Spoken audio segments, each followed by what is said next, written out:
यह 2000 बीसी की बात है कि जब तूफान नूह की तबाही के बाद अल्लाह ताला ने सरजमीन अरब पर एक ऐसी कौम पैदा फरमाई जो दुनिया में सबसे ज्यादा ताकतवर, मजबूत और तवाना अफराद पर मुश्तमिल थी। ये लोग जिस्मानी खूबसूरती, सुर्ख सफ़ेद रंगत और वजाहत में अपना सानी नहीं रखते थे।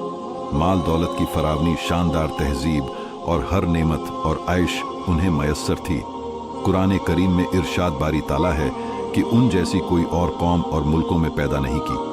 कौम आद के मुताल्लिक तफसील सिवाय कुरान करीम के किसी और मजहबी या कदीमी तारीखी कुतुब में नहीं मिलती। इसलिए इस कौम की हालत का नक्शा या कुरान करीम के जरिए बन सकता है या फिर उन असरियां के जरिए जो मुहकीने इल्म आसार ने उनके बारे में हासिल की है। मोखन लिखते हैं कि आद नाम का एक शख्स हजरत नूह की चौथी नस्ल में उनके बेटे साम की औलाद में से था। चुना उस शख्स की औलाद और उसकी पूरी कौम आद के नाम से मशहूर हो गई। वह रावी थे जो बहुत लंबे और मजबूत सुत पर कायम करदा आलिशान मलात में रहा करते थे। कुरान करीम ने उन्हें इरम ज़ात अमाद यानी सुत वाले के नाम से याद किया है। इरम उनका बहुत खूबसूरत शहर था जिसके आसार 1984 में खिलाई शटर चैलेंजर की मदद से दरियाफ्त किए गए हैं। यह इलाका आजकल अमान का हिस्सा है। बहरिया अरब और बहरे अहम के दरमियान अमान, हजरमौत बहरे और मगरिब यमन तक एक वसी सहरा है जिसे सहरा अल-काफ कहते हैं। यह दुनिया के अजीम सहरा में से एक है जिसका रुख एक मोहता अंदाजे के मुताबिक 65 लाख मुरब्बा मीटर है। इस सहरा में सफ़ेद और बारीक रेत के हजारों फुट ऊंचे पहाड़ नुमा टेले हैं जहां कोई भी चीज फेंकी जाए तो मिनटों में गायब हो जाती है। किसी जमाने में यह दुनिया का सरसब्ज शादाब इलाका था और वहां यह कौम आदाबाद थी।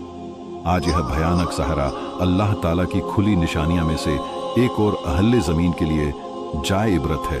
और कुरान करीम में इरशाद बारी ताला है कि वो इरम जो सुत वाले थे जिनकी मानंद कोई कौम मुल्कों में पैदा नहीं की गई। बाज मुफस्सिर ने लिखा है कि इरम आद के दादा का नाम था, जैसा कि उनके शजरा नसबी फरमाते हैं कि आम मोखन का ख्याल है कि इरम कौम आद के शाही खानदान का लकब था।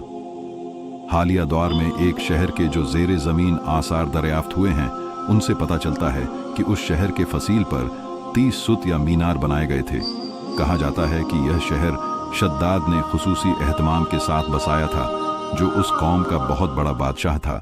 कदो कामत और जिस्मानी कुव्वत के लिहाज से दुनिया में उसका कोई सानी पैदा नहीं हुआ। इस तरह इस कौम ने जिस मेयार और जिस अंदाज की तामीर की, ऐसी तामीर उससे पहले दुनिया में कभी किसी कौम ने नहीं की। शायद उसी लिए यह जगह दद्दात की जन्नत अर्जी के नाम से तारीख में मशहूर है ताकि लोग आखिरत की जन्नत के बदले इस नकद जन्नत को अख्तियार कर लें। मगर जब यह आलीशान मोहल्ला तैयार हो गए और शद्दाद ने अपने रूसाए ममलकत के साथ उसमें जाने का इरादा किया तो उन पर अल्लाह ताला का अजाब नाजिल हुआ और वह सब हलाक हो गए और वह मलाद भी मसमा हो गए। इस एतबार से इस आयत में कौम आद पर आई एक खास अजाब का जिक्र हुआ है जो शद्दाद बिन आद और उसकी बनाई हुई जन्नत पर नाजिल हुआ। एक और रिवायत के मुताबिक आद के बेटे शद्दाद ने जब जन्नत के नाम और खुसूसियत से मुताल्लिक सुना तो उसने ज़मीन पर ऐसी ही जन्नत बनाने का इरादा किया और अदन के किसी सहारा में तामीर का काम शुरू कर दिया और मुसलसल 300 बरस की शब और रोज़ की मेहनत के बाद दुनिया में एक खूबसूरत जन्नत बना दी जिसमें शानदार मोहल्ला भी थे और नहरें और अब्बार भी। शद्दाद की उम्र 900 साल हो चुकी थी। एक दिन उसने कौम आद के लोगों को जन्नत के दीदार की दावत दी। वक्त मुकर्रर पर वह अपने लोगों के साथ जन्नत की जानिब रवाना हुआ। अभी शहर इरम के आलीशान दरवाजे के करीब ही पहुंचा था कि रब्बे जुल जलाल के अजाब ने आ घेरा। यूं शद्दाद अपनी जन्नत के साथ ज़मीन में ही जिंदा दफन हो गया। तूफान नूह के बाद कौम आद ही वह पहली कौम थी जो बुतों के पुजारी बने। अल्लामा जलालुद्दीन सूती अपनी तफसीर में तहरीर करते हैं कि कौम आद निहायत ही जोरावर और बहादुर कौम थी। वह सब बुत परस्त थे।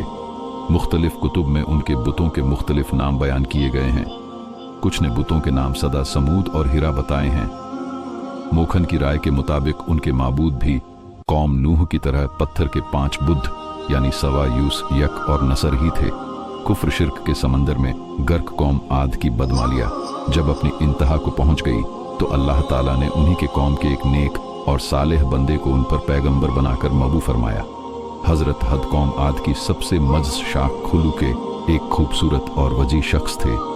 हजरत हद अलैहिस्सलाम ने उनसे कहा कि भाइयों, एक अल्लाह ही की इबादत करो, उसके सिवा कोई तुम्हारा